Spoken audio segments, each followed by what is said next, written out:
दोस्तों, स्वागत है आपका हमारे यूट्यूब चैनल फारूक उस्मान पे। ये मैं पेज से रिलेटेड आज 10th ट्यूटोरियल हम देखेंगे कि इफ और एल्स स्टेटमेंट किस तरह से वर्क करती हैं। ठीक है, तो चलिए देखते हैं किस तरह से वर्क करती हैं। फर्स्ट में अगर मैं सिंपल एग्जांपल आपको दूं, आपकी फ़ोन ज़रूर आप कोई स्मार्टफोन यूज़ करें या कोई लोकल फ़ोन यूज़ करें छोटी सी, उसके अंदर पासवर्ड प्रोडक्ट ज़रूर होता है। ठीक है, अगर कोई आप पासवर्ड लगा रहे हो विदाउट नोइंग, अगर आप किसी को बताओगे तो वही आपकी फ़ोन को अंदर उसमें पासवर्ड एंटर करके ही आपकी फ़ोन यूज़ कर सकता है, अदरवाइज नहीं कर सकता। अगर आप किसी मतलब कि आप किसी यहाँ पर किसी सॉफ्टवेयर हाउस में वर्क कर रहे हो या किसी ऑर्गेनाइजेशन के साथ काम कर रहे हो, तो बड़ी बड़ी जो ऑर्गेनाइजेशंस होती हैं उनके अंदर जो भी मतलब कि अटेंडेंस होती है वो फिंगरप्रिंट होती है। इस तरह से अगर आप अपनी आपकी बजाय आपकी जगह कोई और दोस्त आपकी जगह पे फिंगरप्रिंट देगा तो वो क्या हो जाएगी, स्टेटमेंट फॉल्स हो जाएगी और आपकी मतलब के प्रेजेंटेशन मतलब अटेंडेंस नहीं लगती। कुछ इस तरह से वो सारे के सारे प्रोग्राम इफ स्टेटमेंट के ऊपर ही डिपेंडेंट होते हैं। ठीक है, इफ स्टेटमेंट किस तरह से काम करती है, उसके अंदर हम इफ देने के बाद उसके बिटवीन ब्रेसेस के अंदर हम स्मॉल ब्रेसेस के अंदर एक्सप्रेशन देते हैं। भाई ये एक्सप्रेशन मतलब कि ट्रू हो तभी जाकर हमारे पास जो एल्स, जब ये ट्रू होगी स्टेटमेंट तो जो हमारे पास बॉडी होगी एल्स इफ के अंदर वो वर्क करेगी। ठीक है, अगरवाइज वो फॉल्स हो जाता है तो उसके अंदर एल्स स्टेटमेंट ऑटोमेटिक स्टार्ट हो जाती है। ठीक है, तो ये कुछ इस तरह से वर्क करता है। चलेंगे हम प्रैक्टिकल करके देखते हैं, से जो भी हमारे का आपके कंफ्यूजन्स होंगे वो सब क्लियर हो जाएंगे। ठीक है, तो यहाँ पर मैंने ये हमारी मतलब के 9th ट्यूटोरियल के अंदर हमने किया था असाइनमेंट ऑपरेटर्स में, सी के अंदर ही यहाँ पर एक वेरिएबल क्रिएट कर रहा हूँ $a और इसे इक्वल टू की साइन दे के मैं इसे 20 असाइन कर रहा हूँ वैल्यू। ठीक है, यहाँ पर मैं इफ स्टेटमेंट स्टार्ट करने के लिए इफ कीवर्ड दूंगा, देन स्मॉल ब्रेसेस, इसके बिटवीन स्मॉल ब्रेसेस के अंदर $a, देन इसके बाद मैं यहाँ पर क्या साइन दूंगा, यहाँ पर ग्रेटर देन 5 कर रहा हूँ। भाई जो हमारे पास $a वो ग्रेटर देन 5 हो तो जो इफ मतलब के जहाँ पर जो इफ के अंदर जो भी इफ की बॉडी है वो स्टार्ट हो जाए। तो यहाँ पर मैं जावा स्क्रिप्ट की अलर्ट करवा देता हूँ। यहाँ पर सबसे पहले मुझे क्योंकि PHP को क्लोज करना पड़ेगा, देन यहाँ पर मुझे स्क्रिप्ट स्टार्ट करनी पड़ेगी। ठीक है, और यहाँ पर क्योंकि एफ के जो इफ स्टेटमेंट है इसकी हमें एक ब्रेसेस ऑन है तो यहाँ पर मुझे PHP को स्टार्ट करना होगा, देन यहाँ पर मुझे एल्स पार्ट भी इसका ऑन करना होगा। ठीक है, तो एल्स पार्टी में कुछ इस तरह से ही यहाँ पर भी स्क्रिप्ट दूंगा। इसके अंदर मैं यहाँ पर अलर्ट करवा दूंगा। ठीक है, अलर्ट करने के लिए हम अलर्ट देते हैं, देन इसके अंदर मैं देखूँ यहाँ पर दूंगा दिस इज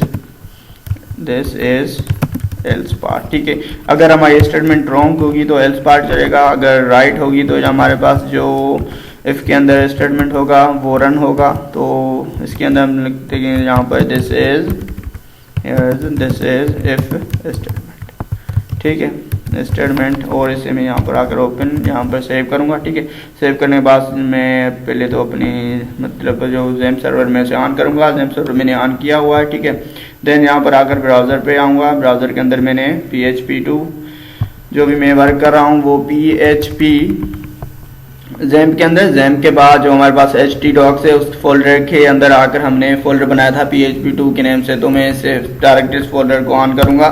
ठीक है, तो यहाँ पर जो हम इस तरह हमने वर्क किया था वो किया हुआ है। यहाँ पर मैं अगर यहाँ पर देख लूँ अपनी फाइल का नेम, तो हमारे पास असाइनमेंट ऑपरेटर्स के अंदर हमने अब हम वर्क कर रहे हैं। तो यहाँ पर असाइनमेंट ऑपरेटर्स ये देख सकते हैं मेरे पास बनी पड़ी है। तो ये देखें जो हमारी फर्स्ट स्टेटमेंट थी इफ के अंदर वो वर्क कर रही है, जहाँ पर हमारे पास अलर्ट मिल गई हमें दिस इज इफ स्टेटमेंट। ठीक है, अगर मैं से को कर दूँ तो हमारे पास चल जाएगी। ठीक है, अगर यहाँ पर मैं क्योंकि जो एक ही मतलब एक का वैल्यू है वो 20 है, 20 तो लाजमन पॉइंट से ज़्यादा होता है ना, जहाँ पर मैंने स्टेटमेंट दी हुई है अगर यहाँ पर जो $a की वैल्यू है वो ग्रेटर देन हो 5 से, तभी हमारे पास ये एफ की जो बॉडी है वो स्टार्ट हो जाए। ठीक है, अगर यहाँ पर मैं कंडीशन फॉल्स कर दूँ, यहाँ पर मैंने अब कंडीशन दी हुई है $a की वैल्यू जब जो $a की वैल्यू है वो लेस देन 5 है। ठीक है, ये तो स्टेटमेंट रॉन्ग है क्योंकि हमारे पास जो $a की वैल्यू है वो 20 है, 20 तो लाजमन 5 से ज़्यादा होता है ना। यहाँ पर मैंने रॉन्ग एक स्टेटमेंट दी है, इससे मैं कंट्रोल एस करूँगा तो हमारे पास क्या अलर्ट आनी चाहिए, जो एल्स पार्ट के अंदर हमने दी हुई थी अलर्ट दिस इज फॉल्स। ठीक है। तो ये हमारे पास रिजल्ट आना चाहिए। मैं कंट्रोल एस करूंगा और यहाँ पर आकर मैं इसे रिफ्रेश करूंगा तो हमारे पास क्या आ गया, दिस इज एल्स, क्योंकि जो ये बॉडी एल्स की स्टार्ट हो गई। यहाँ पर जैसे कंडीशन फॉल्स होती है तो एल्स पार्ट वाला जो कोड होता है वो एग्जीक्यूट होता है, ठीक है।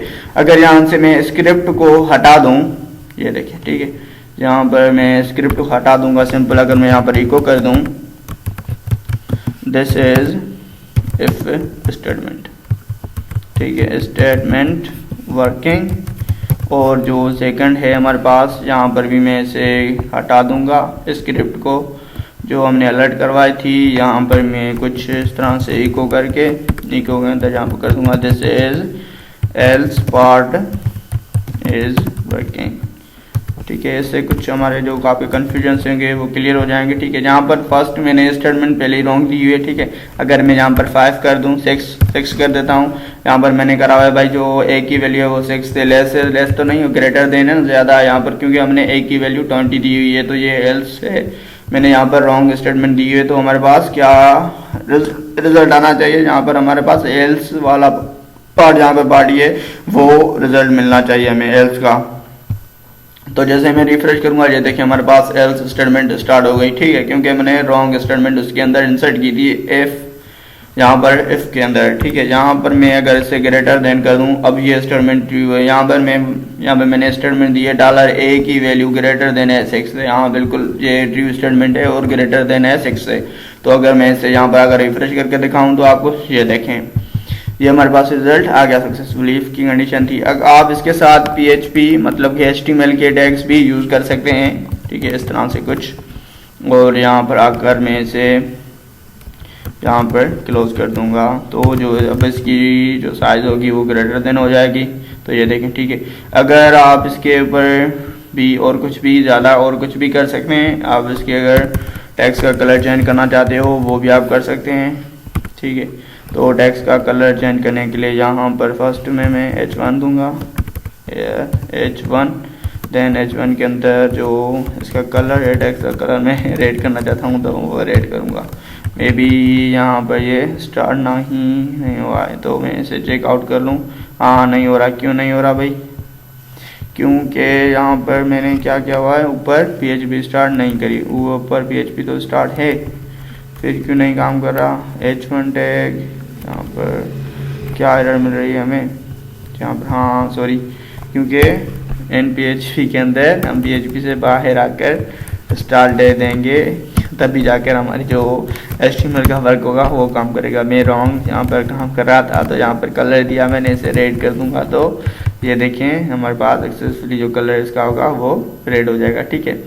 इस तरह से, क्योंकि जो H1 है उसे मैं ब्लू कर देता हूँ, जो भी हमारे पास सही चीज़ होती है उसे मैं ब्लू कर दूंगा। देन यहाँ पर एक और टैग लूँगा H2 की टैग और उसका कलर मैं रेड कर दूंगा और जो रेड कलर होगा वो मैं एल्स कंडीशन में दूंगा यहाँ पर आकर, ठीक है। क्योंकि जो भी अलर्ट वगैरह होती हैं जो रॉन्ग स्टेटमेंट होती है वो रेड के अंदर ही सही लिखती है। तो यहाँ पर मैं आकर H2 की टैग यहाँ पर एल्स को दे दूंगा, ठीक है, H2 को।